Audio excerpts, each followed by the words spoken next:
27 सितंबर को बिहार की राजधानी पटना में एक कार्यक्रम सशक्त बेटी समृद्ध बिहार का आयोजन किया गया। कार्यक्रम में बिहार की आईएएस अफसर हरजोत कौर भी मौजूद थी।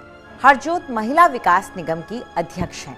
इस कार्यक्रम के दौरान वहां मौजूद 9वीं और 10वीं क्लास की छात्राओं में से एक छात्रा ने पूछा कि मैम, जैसे हर कुछ के लिए तो सरकार देती है, पैसे भी देती है, जैसे कि पोशाक के लिए, छात्रवृत्ति के लिए, तो क्या सरकार 20-30 रुपए का विस्पर नहीं दे सकती? आईएएस मैडम से सवाल पूछने वाली इस लड़की ने अपना नाम रिया कुमारी बताया। रिया का ये सवाल जैसे वहां बैठी और भी कई लड़कियों का सवाल था। यही वजह थी कि उसके इस सवाल पर वहां तालियां बजने लगी। रिया के इस सवाल पर आईएएस मैडम ने जो जवाब दिया वो आपको जरूर सुनना चाहिए। मैडम ने कहा, अच्छा, ये जो तालियां भी बजा रहे हैं वो बताएं, इस मांग का कोई अंत है? 20-30 रुपए का विस्पर भी दे सकते हैं, कल को जीन्स पैंट भी दे सकते हैं, परसों को सुंदर जूते क्यों नहीं दे सकते? और अंत में जो परिवार नियोजन की बात आएगी तो निरोध भी मुफ्त में ही देना पड़ेगा। सब कुछ मुफ्त में लेने की आदत क्यों है? नमस्कार, मैं हूं अंजलि इस्टवाल। आपका आज तक डिजिटल में स्वागत है और इस स्टोरी को हम आगे बढ़ाते हुए आपको बताते हैं कि आईएएस मैडम यही नहीं रुकी। इससे पहले कि हम आगे बढ़े, अच्छा है कि आप उनका ये वीडियो खुद ही देख लीजिए। मेरा नाम रिया कुमारी है और मैं कमला नेहरू नगर पटना से आई हूँ। मैम, जैसे हर कुछ के लिए तो सरकार देती ही है, जैसे कि पोशाक का, छात्रवृत्ति, तो क्या मतलब 20 और 30 रुपया का ये विस्पर नहीं दे सकते हैं?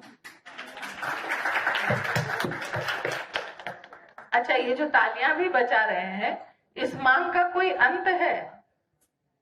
20 और 30 रुपए का विस्पर भी दे सकते हैं, कल को जीन पैंट भी दे सकते हैं, परसों को सुंदर जूते क्यों नहीं दे सकते हैं, नर्सों को क्यों नहीं कर सकते? और अंत में जब परिवार नियोजन की बात आएगी तो निरोध भी मुफ्त में ही देना पड़ेगा, है ना? सब कुछ मुफ्त में लेने की आदत क्यों है? सरकार के हित में जो सरकार को देना चाहिए वो सरकार से लेने के लिए तुमको जरूरत क्या है? अपने आप अपने को इतना संपन्न करो, सरकार है उसके लिए छोड़ो जिनके लिए एकदम भी कुछ नहीं है। तब तो कैसे होगा मैम? क्या मतलब छोटा बच्चा है वो, जब तुम लोग छोटी बच्ची हो? हम छोटी नहीं है, बाकी तो जो है हमारे पीछे है। तो सरकार की बहुत सी योजनाएं हैं, लेकिन ये जो सोच है ना कि सरकार हमें 20 रुपए 30 रुपए नहीं दे सकती है, ये सोच गलत है। सरकार बहुत कुछ दे रही है और बहुत जगह पहुंच भी रहा है। वोट लेने के लिए भी आती है कितना अच्छा से। क्या वोट लेने के लिए आती है तो उससे नहीं? अच्छा, मत दो तुम वोट, सरकार तुम्हारी है, बेवकूफी की इंतहा है। नहीं, मत दो तुम वोट, बन जाओ पाकिस्तान। अब जब बात उठ ही गई है तो बात होनी भी चाहिए, और इसलिए भी होनी चाहिए क्योंकि आज भी हमारे देश में 15 से 24 साल की लगभग 50% महिलाएं पीरियड्स के दौरान सैनिटरी पैड्स का नहीं बल्कि कपड़े का इस्तेमाल करती हैं। और ये आंकड़े किसी और के नहीं बल्कि सरकार के ही आंकड़े हैं, जो हाल ही में नेशनल फैमिली हेल्थ सर्वे 5 की रिपोर्ट में सामने आए हैं। रिपोर्ट में यह भी बताया गया है कि देश में 64% महिलाएं ही सैनिटरी नैपकिन का इस्तेमाल करती हैं, 50% महिलाएं कपड़ा प्रयोग करती हैं, जबकि 15% देसी तरीकों से बने नैपकिन इस्तेमाल करती हैं। इतना ही नहीं, पीरियड्स के दौरान बचाव के लिए साफ सुथरे तरीके अपनाने वाली महिलाओं की बात अगर राज्यों के हिसाब से करें तो सबसे निचले पायदान पर बिहार ही आता है, जहां सिर्फ 59% महिलाएं पीरियड्स में बचाव के सुरक्षित साधनों का इस्तेमाल करती हैं। पैड्स के इस्तेमाल न होने की एक बड़ी वजह उनका महंगा होना भी है। प्रधानमंत्री भारतीय जन औषधि परियोजना के तहत केंद्रों में सैनिटरी नैपकिन कम से कम 1 रुपए प्रति पैड की कीमत पर उपलब्ध कराए भी जाते हैं। फिर भी एक लड़की को एक महीने में कम से कम 10 से 12 पैड्स के लिए 10 से 12 रुपए की जरूरत होती है, लेकिन गांव में लोग इसे बेकार का खर्च समझकर नजरअंदाज कर देते हैं। मान लीजिए हम 20 या 30 रुपए या कोई बड़ा बात नहीं है, वो तो खुद के लिए इंसान खरीद ही लेगा, लेकिन और जो लोग गरीब लोग हैं जिनका 50,000 सालाना है, जो साल में 50,000 कमाते हैं, वो भी रोज का कोई का 300 होता है, कोई का 200। ये स्लम बस्ती हैं, यहाँ के लोग ठेला ज्यादातर या तो रिक्शा चलाते हैं, यहाँ कोई जॉब नहीं करता है सरकारी जॉब। तो अगर वो लोग को तो ऐसा स्थिति रहता है कि वो लोग शायद कभी तबीयत खराब होता है तो दवाई के लिए भी पैसा नहीं रहता है, तो वो सैनिटरी पैड वो कहाँ से खरीद पाएंगे 30-40 रुपए का। आपको जानकर हैरानी होगी कि पीरियड्स के दौरान मेंस्ट्रुअल हाइजीन न रखना औरतों की मौत का दुनिया में 5वां बड़ा कारण है।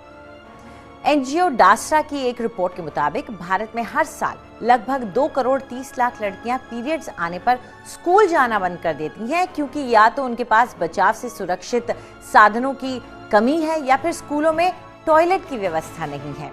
पटना में हो रहे इसी कार्यक्रम में एक और छात्र ने कहा कि स्कूल में वॉशरूम की दीवार टूटी हुई है, वॉशरूम जाने पर लड़के परेशान करते हैं। छात्रा ने यह भी बताया कि स्कूल में एक ही वॉशरूम है और उसकी भी हालत बदतर है। उसने कहा कि स्कूल के वॉशरूम में न जाना पड़े इसलिए लड़कियां बहुत कम पानी पीती हैं। जिस सवाल पर वो छात्रा आईएएस मैडम से आश्वासन या जांच के आदेश देने की उम्मीद कर रही थी, उस पर आईएएस हरजोत कौर ने उल्टा छात्रा से ही पूछ लिया कि क्या उसके घर में अलग अलग टॉयलेट है। कितनी अजीब बात है ना। अजीब ये भी है कि आज भी हम एक ऐसे समाज का हिस्सा है जहां खुले में पीरियड्स पर बात नहीं होती है, जहां इस पूरे विषय को टैबू बनाकर रखा गया है, जहां पैड को दुकानदार अखबार या फिर काली पन्नी में ऐसे बांध के देता है जैसे कोई आपत्तिजनक चीज हो। वहां बिहार की एक लड़की बड़ी उम्मीदों से एक महिला आईएएस अफसर से पूछती है कि क्या सरकार उन्हें ये 20-30 रुपए की चीज दे नहीं सकती है। क्या उसे उस महिला अफसर से ऐसे ही जवाब की उम्मीद करनी चाहिए थी? फिर कैसे सशक्त होगी बेटी और कैसे समृद्ध होगा बिहार? ऐसे तो कल जो हम लोग गए थे उसका नाम ही क्या था, सशक्त बेटी समृद्धि बिहार। तो वो सिर्फ बेटी लोग के लिए ही ये जो था प्रोग्राम रखा गया था, वहाँ पे बेटी का ही अपमान एक तरह से हो ही रहा था। तो जैसे फेस तो करना पड़ता है, मान लीजिए कि अब हम लोग लड़की हैं, ठीक है, तो अब घर से निकले तो जैसे लड़का भी निकलता है, लेकिन लड़का को कम लोग बोलते हैं कि कहाँ जा रही है, नहीं जा रही है, लेकिन लड़की को हर लोग गलत तरीका से देखते हैं। अब बताइए, लड़की जैसे कि लड़की ही बुर्खा पहनकर क्यों जाती हैं कि वो सेफ रहे, लड़का क्यों नहीं जाते हैं बुर्खा पहनकर? उनको पहनना चाहिए ना, उनका नजरिया गलत रहता है, खराब रहता है। तो जैसे अगर कोई छेड़खानी हो गया तो उस पे माँ बाप तो ऑप्शन लेते हैं कि तुम स्कूल मत जाओ, पढ़ाई लिखाई भी बंद हो जाता है और प्लस में घर से भी निकलना बंद हो जाता है। लेकिन ये बात तो लड़की का तो कोई गलती नहीं है। मान लीजिए मेरे साथ हुआ तो मेरी कोई गलती है, अगर हम गए कोई कमेंट कर दिया तो इसमें मेरी क्या गलती है? गलती तो लड़का का है। तो क्यों नहीं मतलब सोच को बदला जाए कि नहीं भाई, जो लड़की लोग को घर के अंदर हम लोग रखते हैं वो लड़का लोग को भी बोला जाए कि अपना नजरिया को बदलो। बहरहाल आपकी इस पर क्या राय है हमें कमेंट बॉक्स में लिखकर जरूर बताएं। ऐसे ही वीडियोस के लिए सब्सक्राइब करें हमारा YouTube चैनल आज तक।